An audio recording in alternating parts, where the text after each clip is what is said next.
is dealing with corporate law, taxation, auditing, and trademark and consumer laws.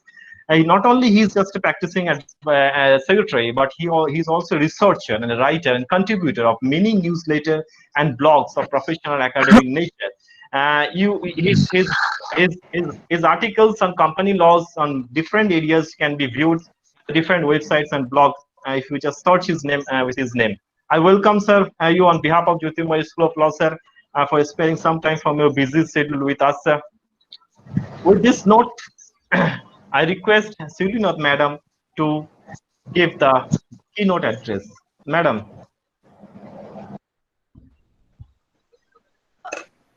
Good afternoon, Mr. Wasif Reza, sir. Good afternoon, Mr. Agrawal, and all the members who have joined this webinar. I am privileged. We have a part of this webinar. Today's topic, that Consumer Protection Act 2019 is actually need of the hour. But before we discuss on the present law and all these things, I think we should look back to 1986 Act, basically. At the time of the enactment of the Act, that Consumer Protection Act 1986, that was considered a path-breaking act. At that time, it was like a savior to the customers, to save them from the illegal procedures and process or illegal actions of the business sectors, or the corporate sectors and all these things. But with the passage of time, time has changed, and from 1986, we have shifted to our digital era. And the digital era has led us to a new era of commerce, and as well as digital branding. Because of that, because of this digitalizations, we are getting lots of things very easily. We are getting easy access of each and everything what we are looking for. There is a variety of choices. There is variety of platforms in the online. There is different mechanisms of payments. So what is happening is that the people, the human beings or the net savvy peoples who are going to want to buy something or get something, they are getting so many options in the online as well as in the offline. Because of that, what is happening due to the digitalizations, we are getting so many things so easily. Apart from these also, this process has been brought up so many problems regarding to the protections of the consumers.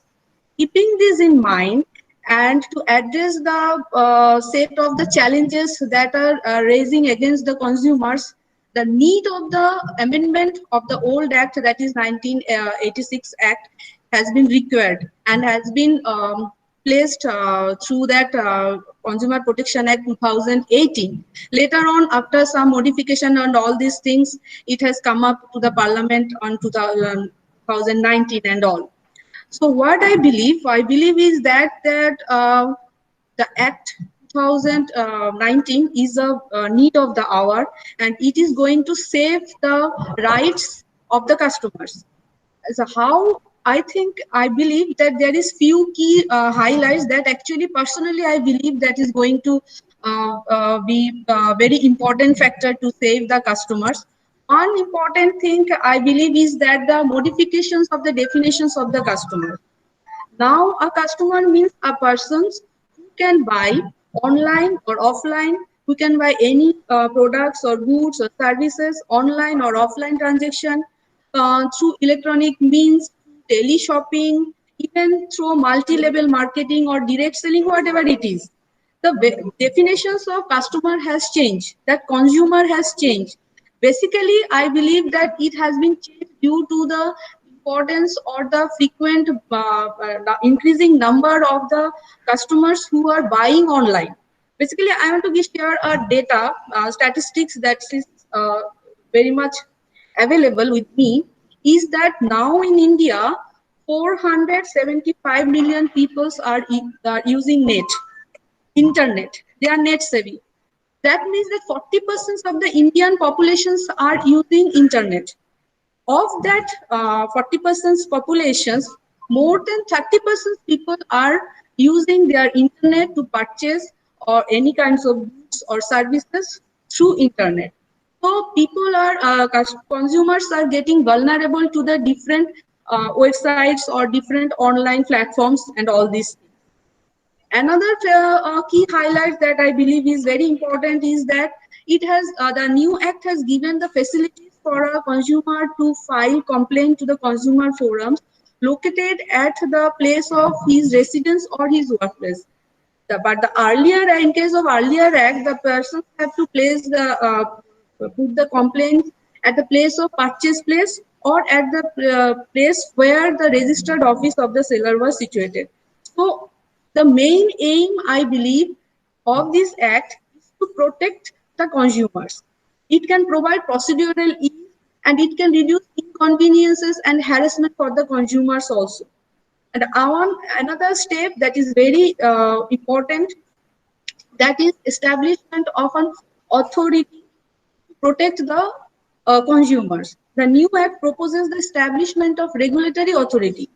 That Central Consumer Protection Authority has given an immense power to investigate, to monitor, to punish, and everything. So all these things is actually going to save the consumers.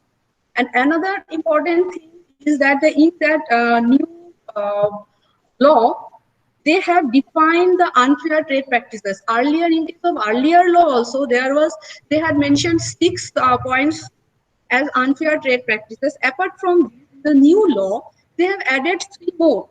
And in these 3 points, one of the most important things is that they have given 1 point is like failure to issue money receipt or bill. That is very important. It happens in most of the cases. Then another thing is refusal of accept of goods returned within 30 days. It also happens. It's a frequent thing. And another most important thing is that what happens, the online e-commerce websites and all these things, they basically what they do, they share the informations of the customers, very personal information. They share all this information to the they sell the information to the others for data analysis and all these things. So that has been stopped here.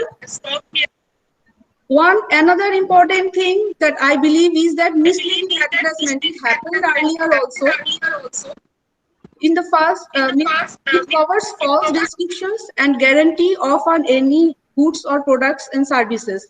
It also covers informations that was deliberately concealed from the customers, so that all these things can save the consumers. And another important point that I personally support this is the celebrity endorsement. So what happens if we look into the advertisement sectors, we can see the fairness creams advertisements, we can see the weight loss advertisement. In all this case, people are companies or manufacturers are using celebrities to catch the eyes of the consumers, and they are giving a false promise that if you use this, you will get this kind of things, and you will get fairer, you will get you will lose your weights and all these things.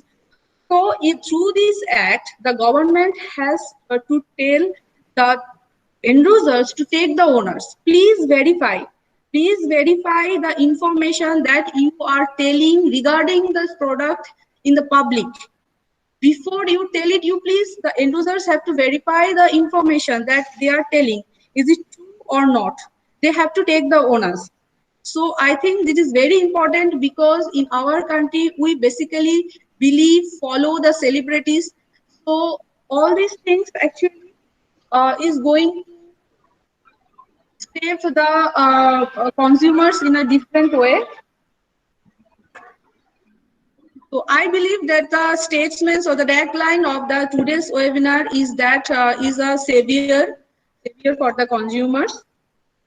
And at the end of my speech or whatever, I want to tell that the days are gone where the consumers were asked to be beware. Now we have to ask the retailer, the manufacturer, the sellers to be aware of the loss. They should know where the importance they have to put so that they can save themselves and consumers should be saved. And we mutually can stay in this digital platform. Thank you, Wasif. Now it's your turn. Thank you, madam, for your deliberations. Definitely, madam has rightly mentioned some important changes that the new Consumer Act has introduced, and those changes are definitely our resource person is there. He will be going to deliberate it more elaborately. And rightly, madam has mentioned rightly that definitely that it's the days are not now that consumer be ever, rather the endorsers as be ever. I thank you, madam, on behalf of Jyotirmoy School of Law for your deliberation, madam. And now with this, I request our resource person, Rajat sir, to start his deliberation. Am I audible, sir? Yes, sir. Yes, sir. Yes, sir. Please continue. Thank you. First of all, I would like to wish a very good afternoon to all the attendees, especially to Wasif sir, to Seeuly ma'am, the entire Jyotirmoy School of Law. Since a law school or any other school or college is made up by the students, in this case, the Jyotirmoy School of Law and the students, I welcome you all and thank you for thank you for being here on this occasion so we can discuss the latest changes or rather the new law which has been brought by the government to protect the rights of the consumers. Before I begin, I would like to again place a special appreciation and thanks to Seeuly ma'am who has deliberated on the Consumer Protection Act 1986 and has briefed about the erstwhile law and also has introduced the new law to set the wheels of the webinar in motion.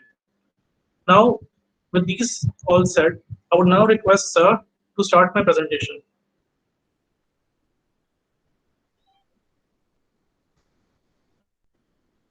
Just presenting my.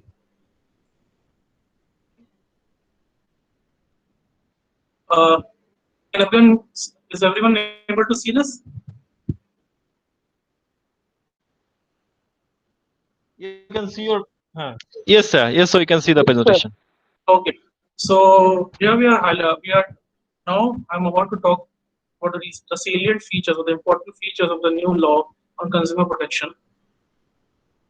So this law is as on August 7, 2020, and since the law has recently been passed, there is further scope for improvement, or the government can take views from different stakeholders and add few more provisions or modify few more provisions because there are certain gray areas which needs to be discussed, some personal opinions which I'll present at the end.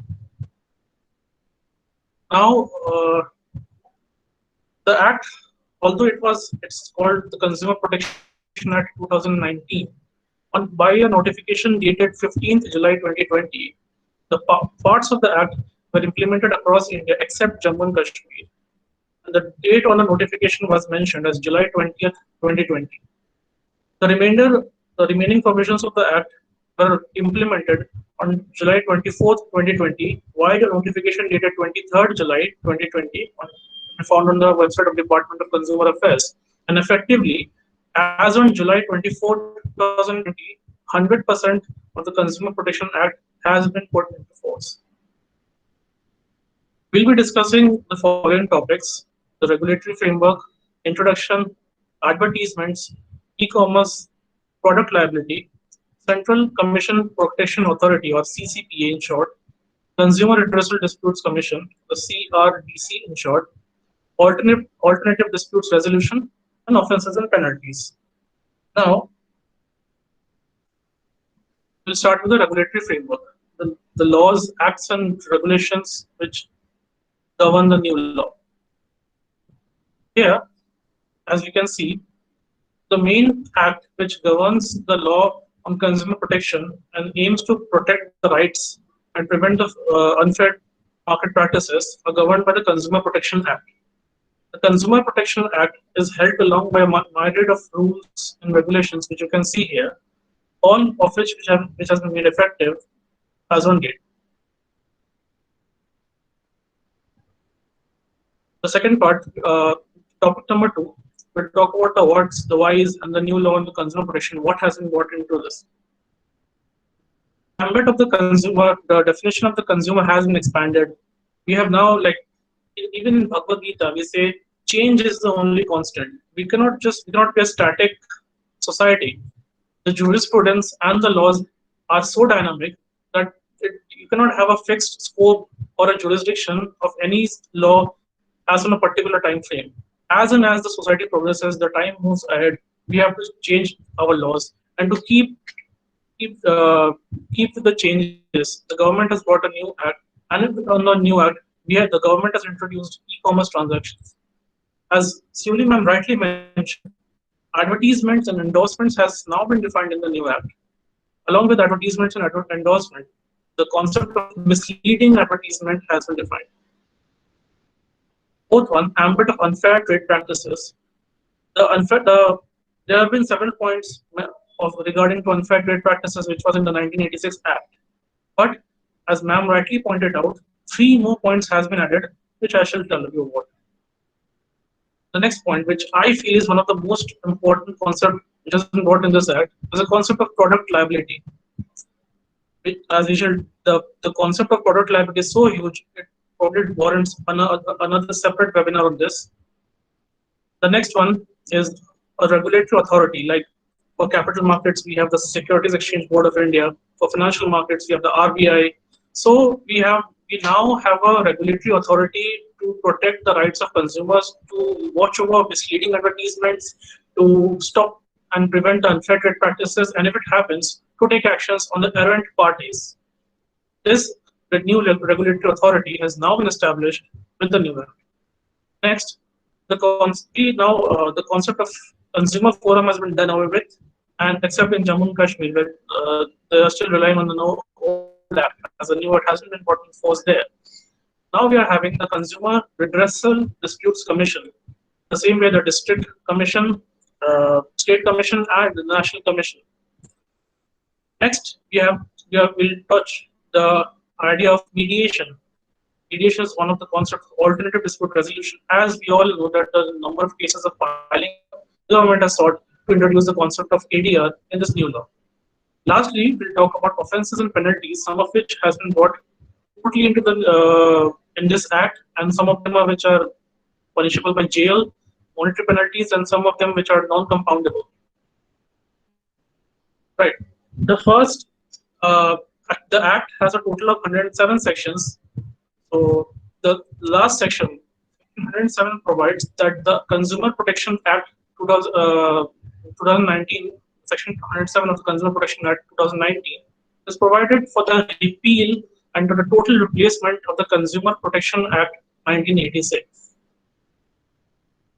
Now, the definition of consumer. Like I said, the definition of consumer has been expanded. When we look at the erstwhile definition of the consumer in the Consumer Protection Act 1986, in Section 2 by 1 by D, the entire section has been taken and copy-pasted into the new Act as Section 2 by 7. But there has been a new explanation added, which has included e-commerce transactions, direct selling, multi-level marketing, or MLM, which we call it, and teleshopping. All of them which have been included in the explanation, which has given now we have included e-commerce in the definition of consumers. So now we have just discussed the definition of consumers.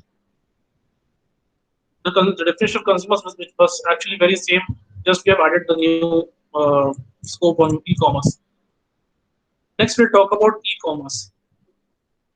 E-commerce is basically commerce. What in layman's language, commerce is basically buying and selling of goods or the provision of services over a market.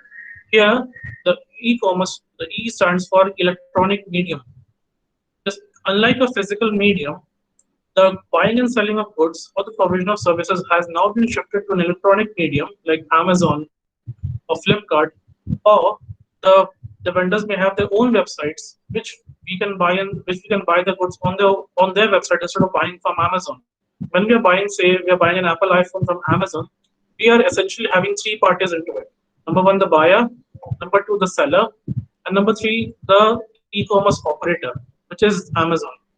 This is a tripartite model. The bipartite model, we are buying directly from the website of Apple. Before we discuss the duties, uh, the rule number 4.2, the, the the law on e-commerce, we have brought upon a new, just talk about the name of the new law. It is called the Consumer Affairs E-commerce Rules 2020. Rule 4 talks about the duties. The sub-rule 1 talks about appointment of a nodal person. This nodal person will act as a grievance officer and will deal with all the grievances and complaints by the consumers. Next, we'll talk about Rule 4/2. As you can see, the Rule 4/2 talks about the display of some particular details on the e-commerce platform. The new rule has very specifically provided for 4 kinds of details which the e-commerce operator should provide on its platform. Number 1, the legal name of the e-commerce entity. We all know that we all have heard the names of Flipkart, Snapdeal, Amazon. These are the brand names. The rule specifically provides for the display of the legal name of the e-commerce entity or the e-commerce aggregator or the e-commerce operator on the website, on the portal from where they're providing services. Number 2, the rule has provided for the mandated the e-commerce entities to display the principal geographic address of its headquarters and all its branches. Now, this may be a tedious task for, let's say, Amazon, which is undoubtedly and unarguably the biggest e-commerce entity of the whole world. So, this might be a cause for dispute by Amazon with India. So, with respect to disclosure, because this is kind of very difficult, as Amazon has spread everywhere around the world, and it might be a bit difficult for Amazon to display the names of all the branches and then all over the world on its website. Next, we'll talk about the third rule. It says the third point says the name and details of its website. The name and details of the website it should be displayed by the e-commerce entity. However, the government has not made it very clear about what it means by the details of its website. Details could mean like technical details of its website. It can mean anything. It has just left the freedom of the e-commerce entity as to what should be displayed on its website. Lastly, the fourth point which should be displayed on the website is the contact details, the email address, the fax, landline, mobile number of customer care, as well as of the grievance officer. Like we mentioned, under Rule 4/1, the person should appoint a nodal person or a senior designated functionary. He should have he should provide the names and the addresses and the other details, fax numbers, everything of the customer care and of the grievance officer, also the nodal officer. The nodal officer should be acting as a designated functionary, and he should be a Indian resident. He need not now. By the words Indian resident, they don't mean an Indian citizen. It can mean a citizen of any other country, but he should be a resident of India. The reason being, he should be here in India to ensure compliances with the provisions of the Act or the rules made thereunder. Next, we should talk about the remainder of the rules from Rule 4/3 to 4/11. It says the e-commerce entity should ensure that the grievance officer, which we have referred in the previous rule, every complaint filed by the consumer, every complaint which has been filed by the consumer should be acknowledged within 48 hours from time the complaint was filed. This is very important. Now, the e-commerce entities cannot hand up the consumers, they cannot put the consumers on a waiting list because the rules specifically mandated the e-commerce entities to acknowledge every complaint made by the consumer within 48 hours. Apart from that, in the same rule, it has said that the said complaint which has been acknowledged... Sorry to interrupt, sir. Sir, sorry to interrupt, sir. The screen has got blank. Yes, it's okay now. Okay, sir. Continue, sir. Okay, sir. Right. So I was mentioning each and every complaint which has been filed by the consumer should be acknowledged within 48 hours and from the time of acknowledgement, from the date of acknowledgement, it should be redressed within 1 month. These timelines has to be strictly adhered to by the e-commerce entities. Now, when we are when we as consumers, when we have been unfortunately dealt in a manner which should not be dealt by the e-commerce entities, we have a provision to file the complaint.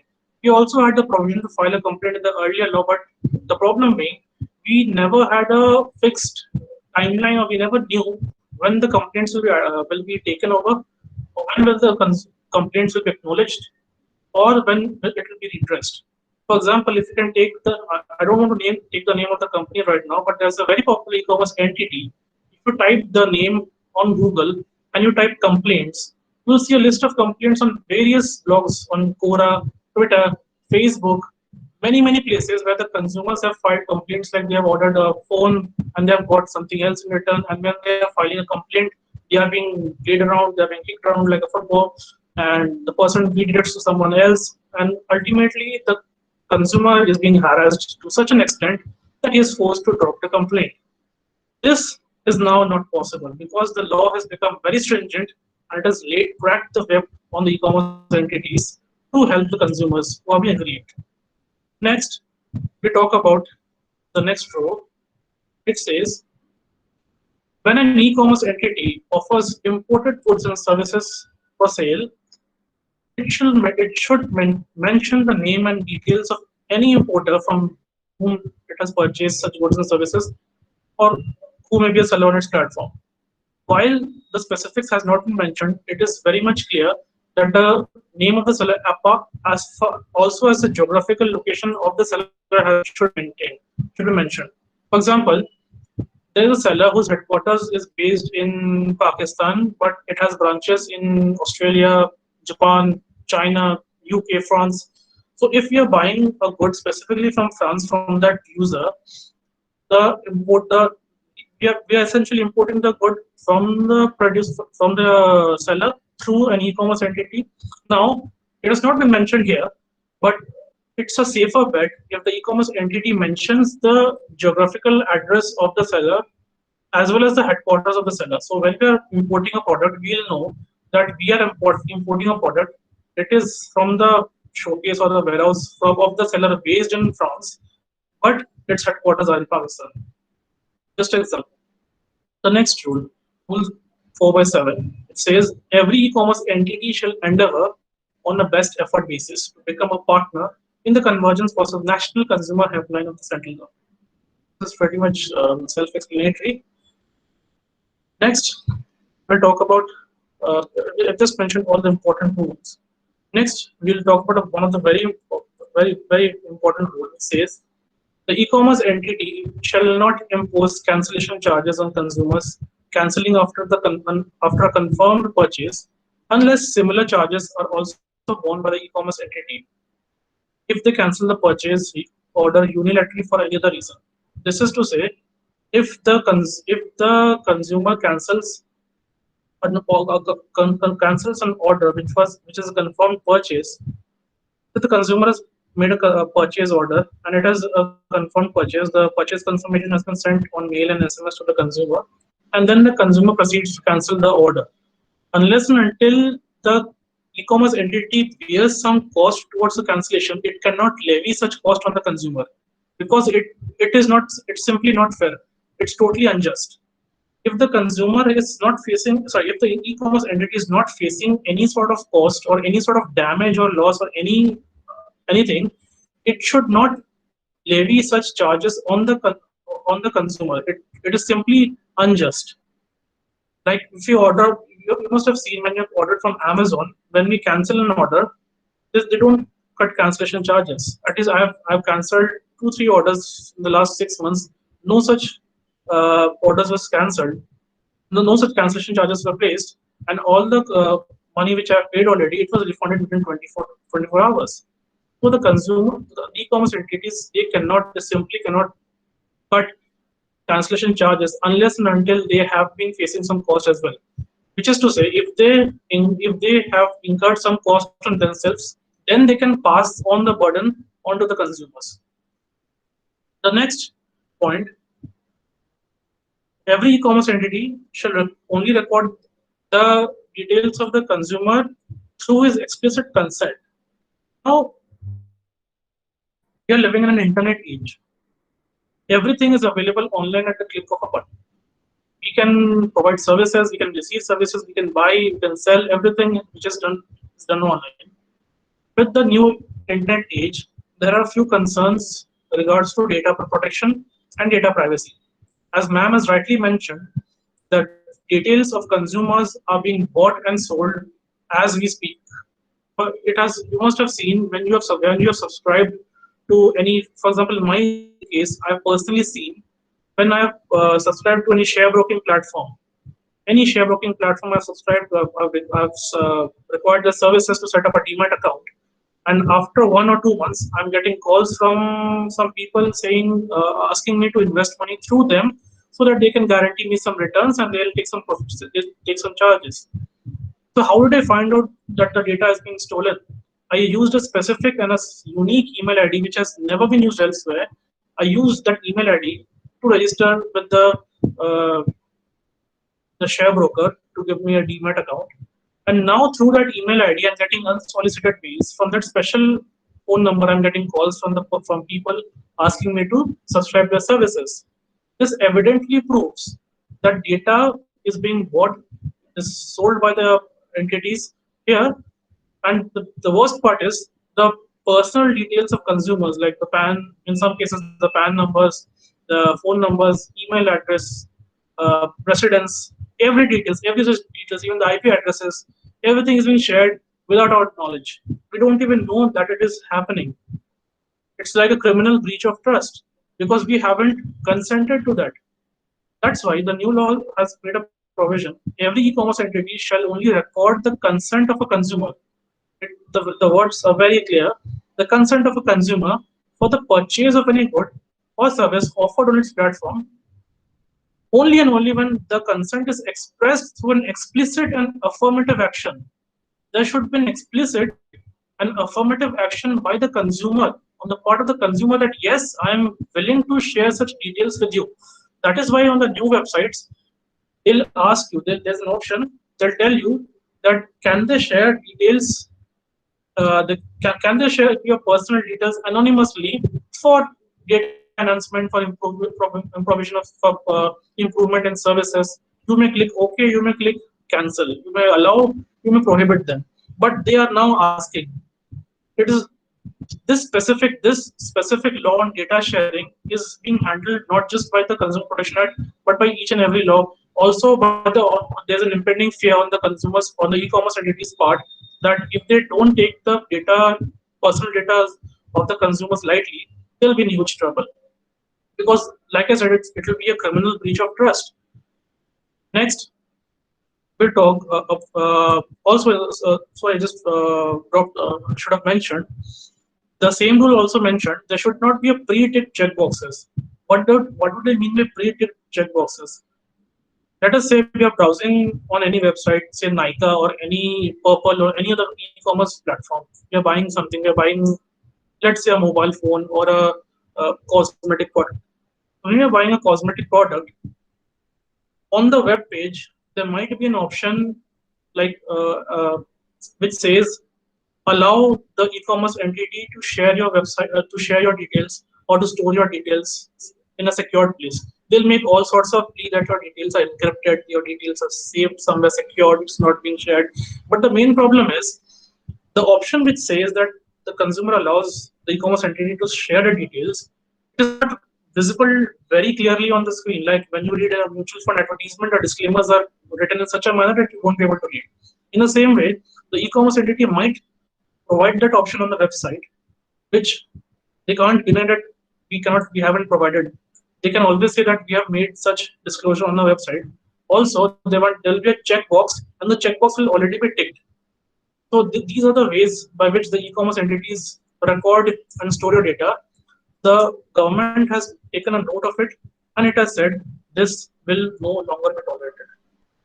E-commerce entities they can no longer do these things without the knowledge of the consumers. Obviously, when the consumer consents, they are free to do so. Next, The e-commerce entity shall effect all payments towards refund requests of the consumers as prescribed by the RBI. So recently, 3-4 weeks back, we have seen RBI prescribe modes for payment. So like when they have prescribed modes for payment, these are the modes for refund, because like payment is just flow of money from one party to another, and refund is basically the reversal. The other party is making the payment back to me when I have cancelled the order.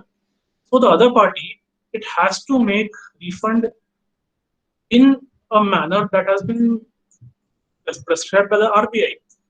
Now, if you want to refer what are the procedures which has been specified by the RBI that is not mentioned in the Consumer Protection Act, those are mentioned in the RBI directions, master directions, circulars, and other press releases.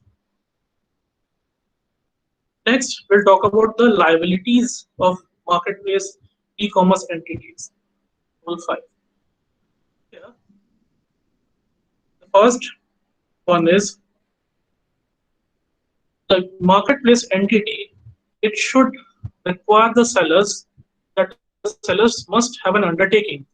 This is one of the this is one of the biggest law which I can probably most important change which we all have desired at some point or the other. That say we are buying a shirt. We are buying a shirt. Some people might debate that buying clothing on internet is not a good idea, but still, say we are buying a piece of garment online, ready-made garment. We want to be sure of the quality of garment, the size, everything. The seller, the e-commerce seller, I'm not saying the platform, the e-commerce seller, or the sellers, for the sake of brevity, the seller has written in the item description that the shirts are very much comfortable. They are made of pure cotton. The buttons are very comfortable. The stitching is very good. It has made numerous details, big details, specifying the quality. Now, when you buy the product and the product reaches home, you found out that the shirt you received nowhere matches the description which was mentioned on the website. Now, this cannot be done. Simply cannot be done. The law has mandated an e-commerce entity. Mark my words. It has mandated the e-commerce entity, not the seller. The onus of the responsibility and the onus lies on the e-commerce entity to ask the sellers to place an undertaking. It does not say the sellers should. It does not ask the sellers. Does not place the burden or the responsibility on the sellers to provide an undertaking to the e-commerce entity. Rather, it places a responsibility on the e-commerce entity to ask the sellers that they should provide an undertaking. The undertaking should state that the description, images, and all the content which relates to goods and services on the platform should be accurate, and it should correspond directly to the appearance, nature, quality, and purpose and other features of the goods or service. In a nutshell, the seller should indicate that anything which you're viewing on my on the website, on my page, on the seller's page, all the things, all the features which I have described is in actual. It's totally real. It's not an exaggeration. Whatever I've declared, whatever I've mentioned about any product, whatever you'll get, it will be exactly the same. It's not like in the photo they have mentioned something else, and in actuality, in reality, you've got something else. This is not possible. Because what happens when a seller tries to sell on an e-commerce platform, it pays some listing fees to the e-commerce entity. Right. When the seller requests the e-commerce entity to list its product on the website, it pays some fees for the listing fees. Thus, the responsibility on the part of e-commerce entity is to ask for a declaration. Next, the marketplace e-commerce entity, it should ask all the sellers. It should display on its website the description of the sellers, the contact details of the sellers, description of the seller as in the name, what they are selling, what's the business, their customer care number. So, say Amazon is having the details of some very famous seller. I can say maybe XYZ Private Limited. So XYZ Private Limited, the name should be very much clear. The address of XYZ Limited must be very clearly mentioned. The customer care number of XYZ Limited must be mentioned. The seller ratings will be mentioned. The feedback on the sellers should be mentioned. So now you can do the simple exercise after the webinar is ended. You can go to Amazon. If anyone has purchased any goods on Amazon, they must have during the lockdown. You can go to orders, you can go to the recent orders made, and there you will find beside the order, you will find leave seller feedback. When you click on the leave seller feedback, you will find that Amazon is asking you to rate the product. Sorry, they are asking you to rate the seller and provide some words, maybe 200, 500 words limit. They'll ask you to say something about the seller. It's not compulsory, but it is there's a provision. So the next time you can click on the seller page, not on the product page, but the seller page, you will find that the average rating of the seller is mentioned and the reviews of the seller is also mentioned. Next, we'll talk about the terms and conditions. The terms and conditions between the e-commerce entity and the seller listing its products and services on the marketplace. It should be very, very clear and should be disclosed on the website. And lastly, this is also important. There are many laws like the Trademarks Law, the Copyrights Law, or the Information Technology Act. There are sellers which might have been detracted, or they have contravened the provisions of copyright law, they have contravened the provisions of trademark law, they have contravened the provisions of information technology law. The e-commerce entity, it should take reasonable efforts. Now, here is a twist.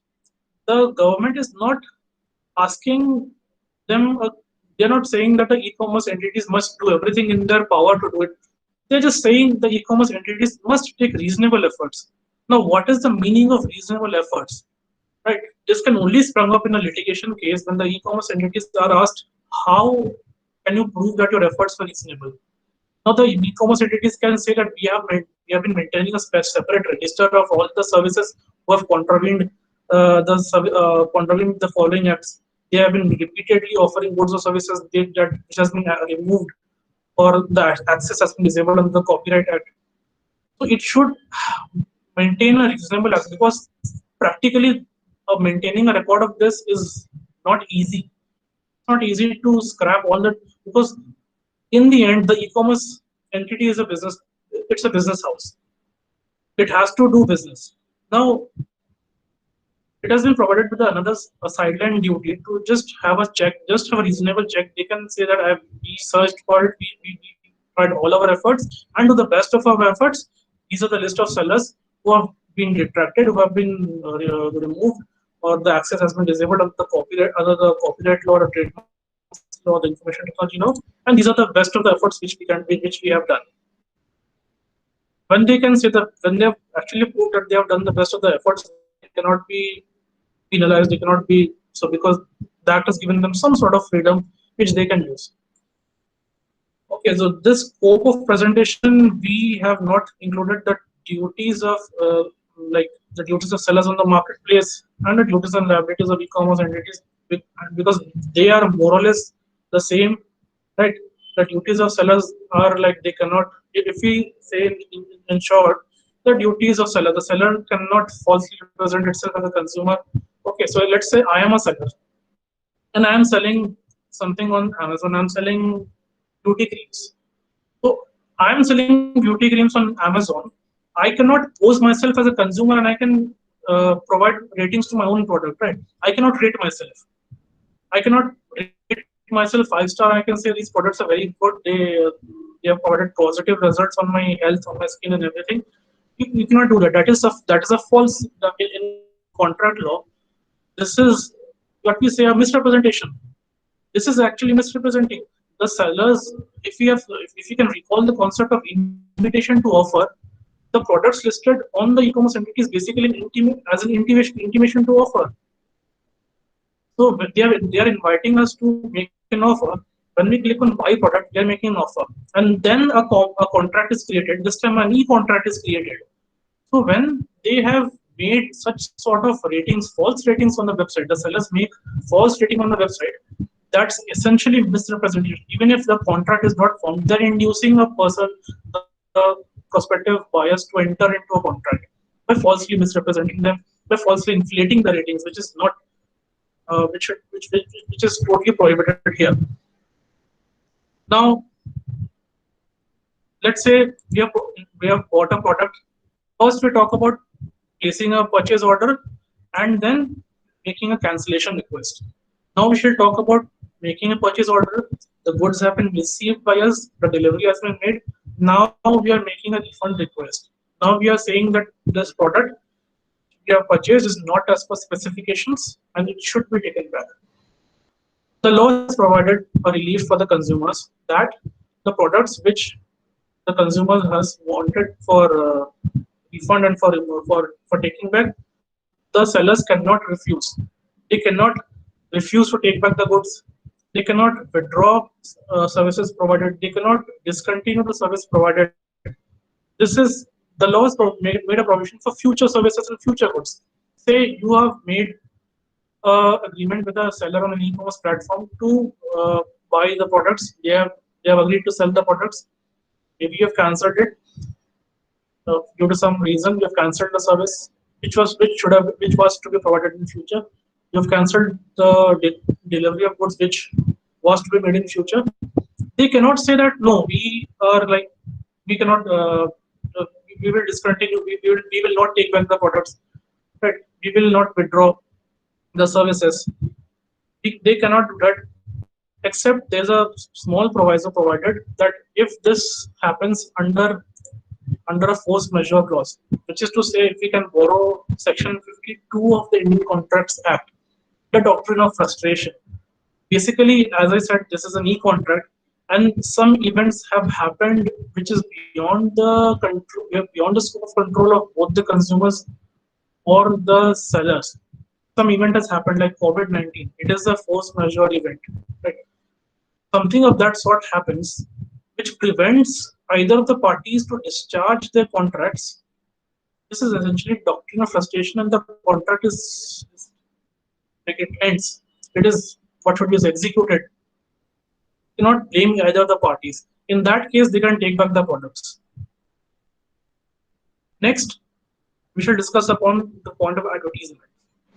For the first time in this new act, advertisements has been defined in section 2/1. The old act has mentioned advertisement in two to three places, but it has never specifically defined what an advertisement is. Similarly, it has not defined what an endorsement is. Both the concepts has been defined in the new act. Advertisement under section 2/1 and endorsement under section 2/18. So here, advertisement is audio or visual publicity. Mark my words, it also includes the word publicity. Why I'm saying this? Because there is a question which I will raise. There's a personal view of mine which I shall raise towards the end of the webinar. Any audio or visual publicity, representation, endorsement. Now this is very important. Endorsement or pronouncement made by the means of light, sound, smoke, gas, print, electronic media, internet, or website, and it includes any notice, circular, label, wrapper, invoice, anything. So it has included everything and left out nothing. Here we have defined advertisement. Endorsement here says the first line is endorsement in relation to advertisement. It means any any message, verbal statement, demonstration, depiction of name, signature, likeness, or identifiable personal characteristics of individual, or anything. It's a depiction of name or seal of the institution or organization. It should make the last says all of this, these 3 points, any of these 3 points, or all of the 3 points, it should make the consumer believe that it reflects the opinion, finding, or experience of the person making such endorsement. Apart from that, we have the concept of misleading advertisements. Now we all know that we have been seeing misleading advertisements. We are seeing misleading advertisements day in, day out, especially as ma'am rightly pointed out, the advertisements on fairness claims. Recently, if anyone has been following news of to some extent, we have been seeing the last 1 to 2 months the protests in US. The black people, the people of darker complexion have been protesting everywhere, all across the US because of racism. Now, a protest of that sort in US has sprung up to concerns and protests all over the world, stating that these words fair, something products to make your skin fair, your skin should make that the logic the belief that if your skin is fairer, if your skin is lighter, you are better off. It makes the persons of darker complexion look more prejudiced, right? So this is essentially a soft form of racism which is being propagated through advertisements. So basically, any cream, any fairness cream which has been doing so is essentially misleading. Because if it was true, then possibly on a lighter note, we wouldn't have seen any dark skinned people. There have, if you can remember, there has been a case where a person has filed a case on Imami's Fair and Lovely. The person endorsing was Shah Rukh Khan. He had advertised the Fair and Handsome. I'm sorry, Fair and Handsome cream. It was a fairness cream for men, and the person, to be very honest, fortunately won a handsome sum of compensation from the company. So now, even though that happened, many companies did not stop. We saw a rout of actresses promoting fairness creams. The same actresses which are saying that these every color is not bad. Now, with the large scale protests in the US and the advent of this law, the producers, the FMCG companies, the companies making these sort of fairness products, they have decided to drop the words fair from the products. Now, the section 28 talks about misleading advertisement. There are 4 clauses in this section. The first one talks about false description of product or service. This is very much self-explanatory. Like we mentioned on the mentioned just a while back that the sellers should provide a declaration to e-commerce entities that they should not they should provide a declaration that anything we are mentioning about the product truly matches with the product. Now that was relating to online purchases and sales. This one relates to online as well as offline. To leave your home, walk down to your nearest home, bought a product.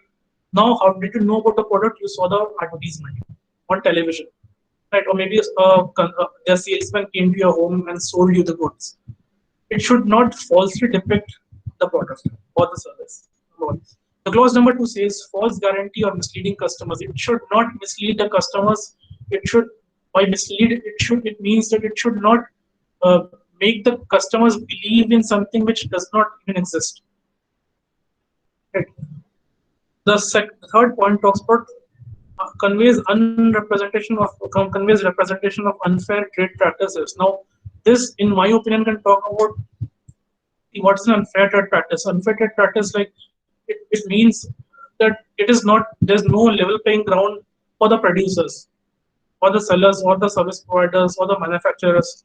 Because for a second, let us restrict the scope and remove the consumers, even though they're an important part of the market.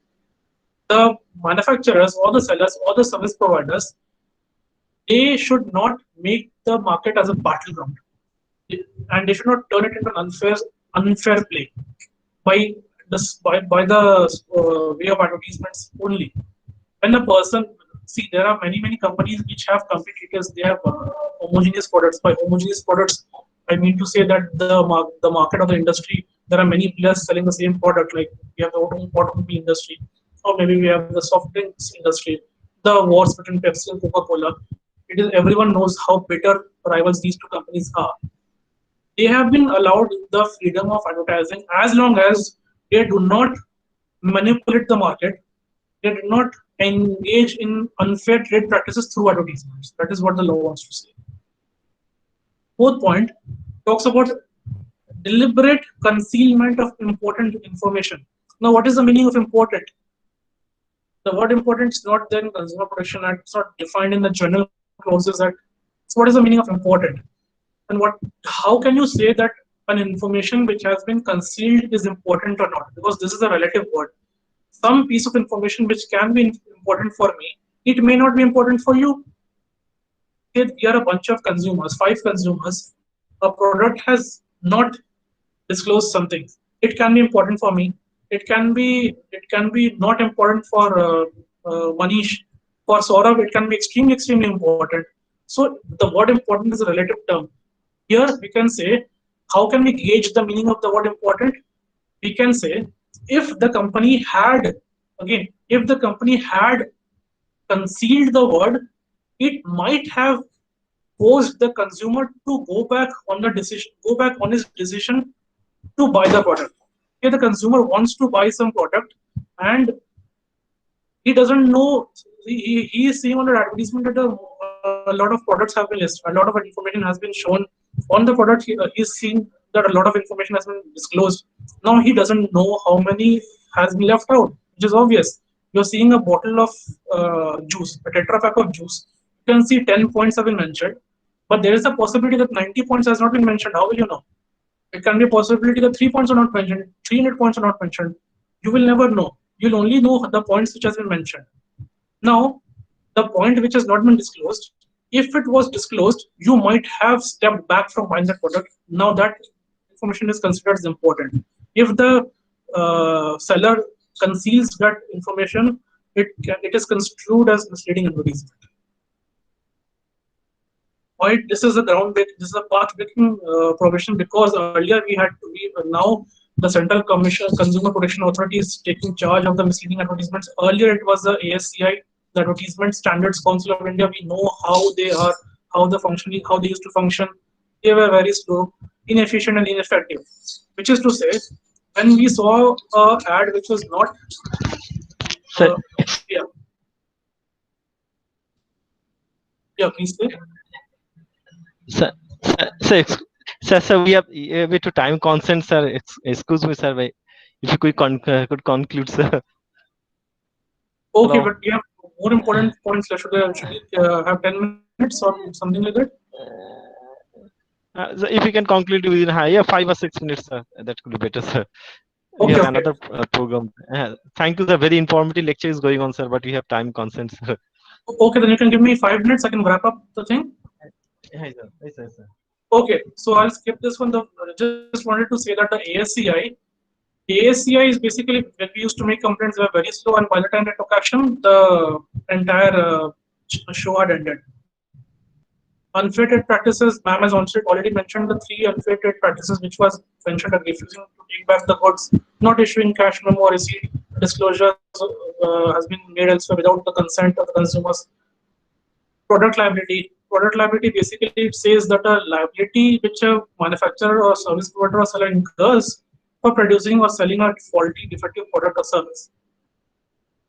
Here, there are 3 sections which have been mentioned. These are definitions of manufacturer, service provider, and seller. And this is very much obvious. If for manufacturer, if you manufacture a wrong product, something which is wrong manufactured. For service provider, if the service provider is not good, efficient, inadequate. For seller, if the product sold is not good, not packaged well, not labeled well. So everything of it will invite action. Section 87 talks about exceptions, safeguards for the manufacturers, sellers, and service providers. CCPA, it's a new regulatory authority. It has now been made effective. Its duties to prevent misleading advertisements, prevent unfair trade practices, and protect the consumers' rights. Then we have the Consumer Disputes Redressal Commission. Only for amendments like e-filing has been made possible.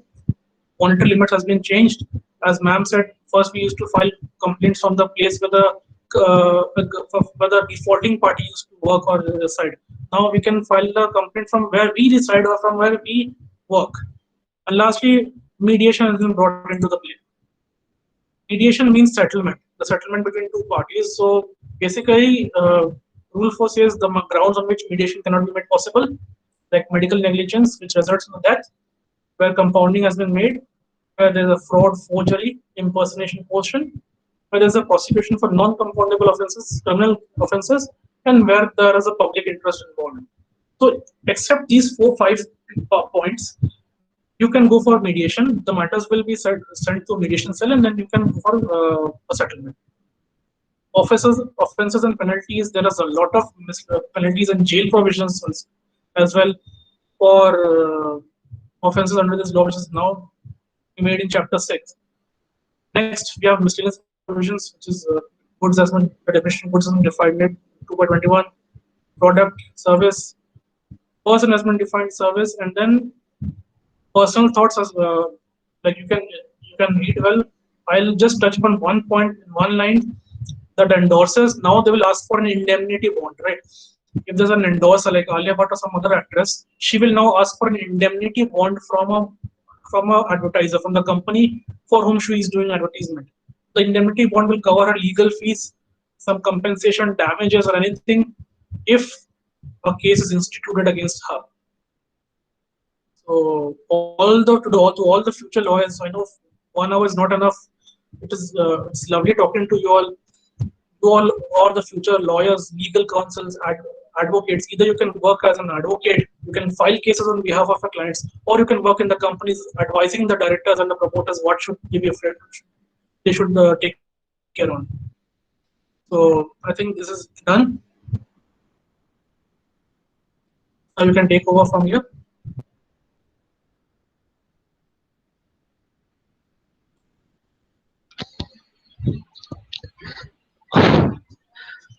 Hello.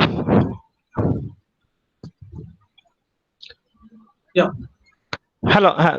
Thank you, sir. Thank you, Rajat Agrawal, CS Rajat Agrawal, sir. Definitely a very informative deliberations. And I request anyone, if you have any questions, any students, any interaction with sir regarding these sessions, you can ask us questions. Otherwise, we will wrap up the session. Any students, any question? Anyone have any question regarding the Consumer Protection Acts today?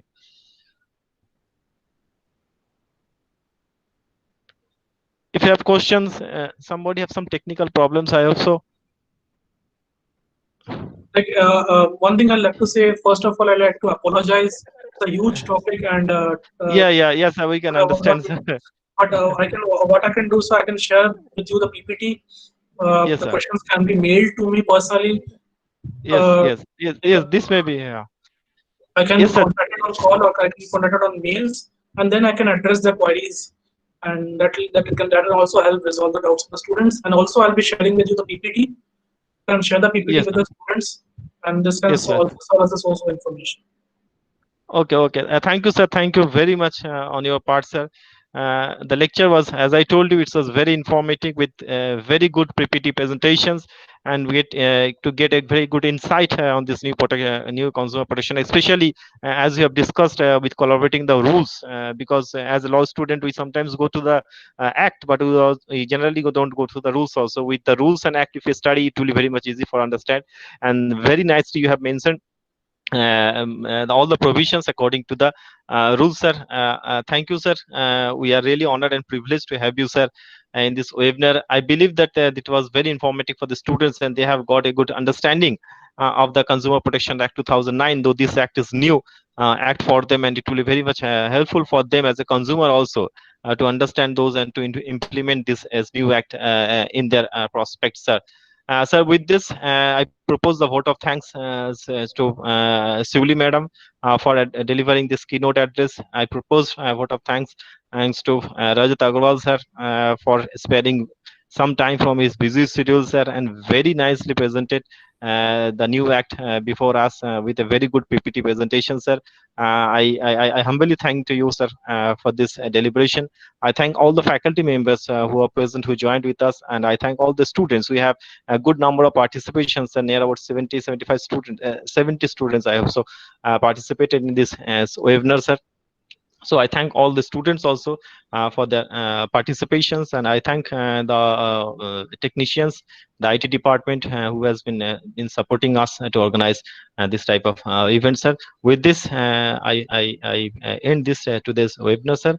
And again, thank to you, Raju, sir, for your deliberations and for your time, sir. We believe that we'll make this collaborations with you in future also whenever you organize any webinars, sir.